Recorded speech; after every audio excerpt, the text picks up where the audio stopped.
Good morning, metalheads of the internet. Welcome to a new episode of the Metal Meltdown, and today we're looking at the latest album from San Francisco death metal band Vastum, entitled Orificial Purge.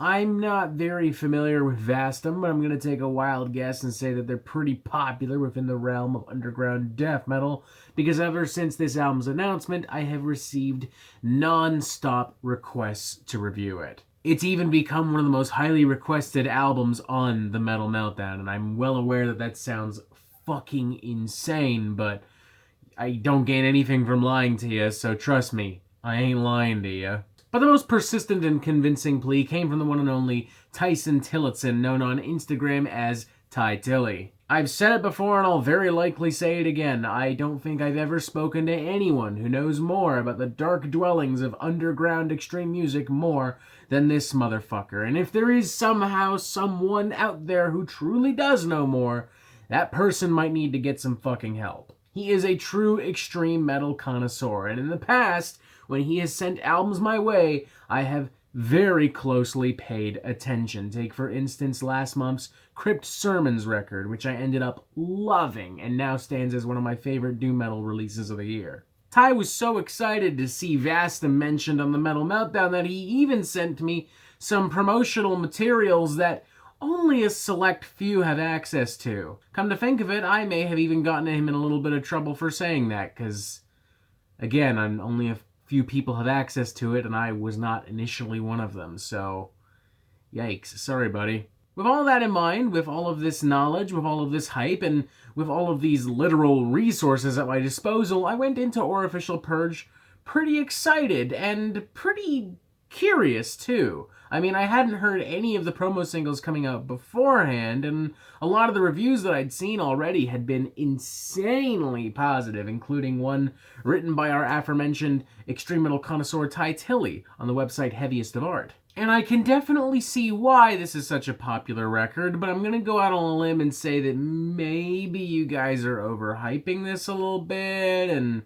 freaking out a little bit prematurely. Because while this record is indeed another incredibly strong addition to 2019's almost never-ending slew of incredibly solid fucking death metal, I don't quite see it as this 5 out of 5 otherworldly dark metal masterpiece that some of y'all are clamoring it to be. Which isn't to say that there aren't things that I don't enjoy and appreciate about this record, because there absolutely are. But once again, I think ultimately some of y'all are just drinking the Kool-Aid and having a fucking ball and blowing your fucking lids. But hey, to be fair, I can think of far worse records for people to lose their fucking minds over, so if I truly am in the minority here, then so fucking be it. Musically speaking, Orificial Purge isn't too far off from a lot of the death metal that we've already heard this year. Mind you, it's not quite as violent and hectic as the likes of Tomb Mold and Gatecreeper, instead relying on more of a mid-pace kind of groovy death metal. But it does indulge in a lot of the same old-school recording techniques, a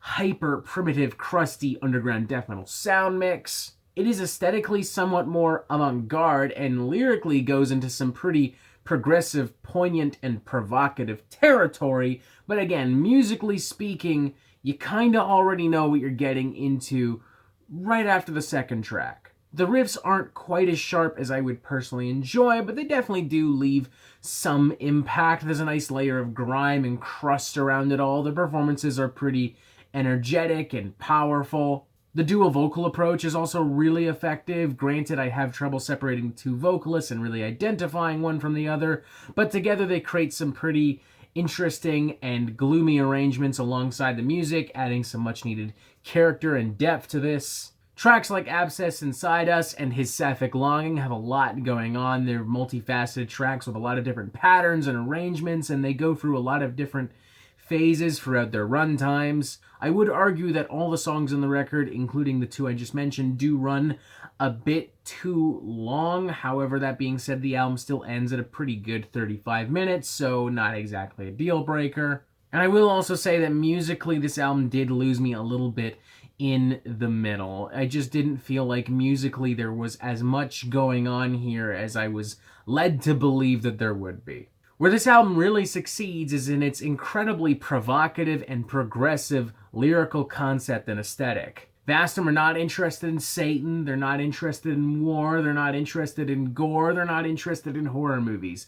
They're interested in sexual violence, they're interested in bullying, they're interested in the Me Too movement. Well, interested is the wrong word, but you get the idea. They are using images of domestic violence to create something that feels a lot more authentic compared to the hyper over-the-top goresploitation normally found within this genre. To be fair, Vastum are not the only band in 2019 delving into these more controversial areas. Venom Prison tackled a lot of these same topics on Samsara earlier this year, which still ranks as one of my favorite albums of the year, by the way. But Vastum still managed to differentiate themselves a little bit from Venom Prison by going into some more poetic and cinematic territory, being a little bit more vague and a little bit more ominous and foreboding with the way they present their lyrics and their stories.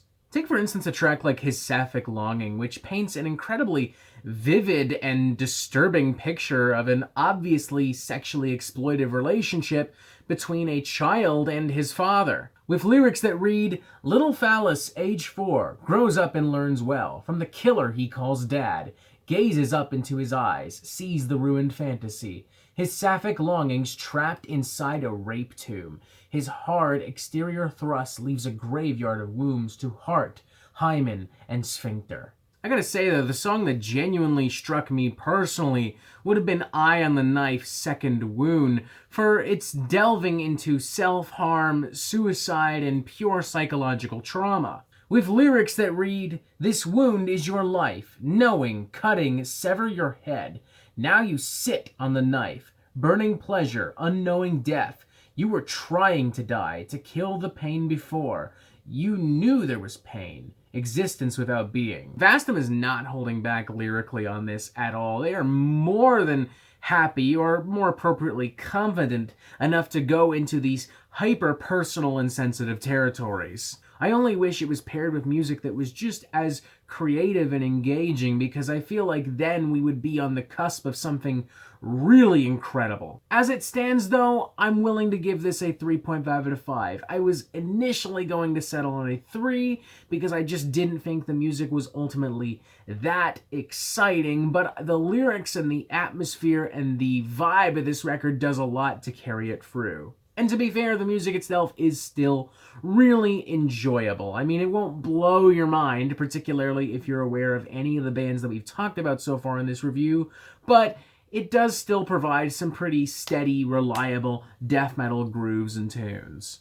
If you're a fan of the more socially poignant and progressively liberal works of Venom Prison, Lingua Ignota, Svalbard, Ithaca, I don't see any reason why you wouldn't enjoy this as well. If you're just wanting to turn all that off and you just want some fucking slimy, greasy, dark-ass death metal, ain't nothing wrong with that. You'll certainly get that here, but I would encourage you to remain pretty open-minded because they take a lot of these ideas into some pretty graphic territory that is befitting of death metal. Like, I think death metal has the tendency to get so obsessed with aliens and monsters and zombies and the devil that it forgets that the scariest thing out there is us and the real world, what we do to ourselves, what we do to other people. And Vastum embrace all of that under this incredibly gloomy, dark, gray cloak. Hopefully in the future I'll be able to get some arrangements that pair a lot better with their songwriting approach, but all things considered, this is definitely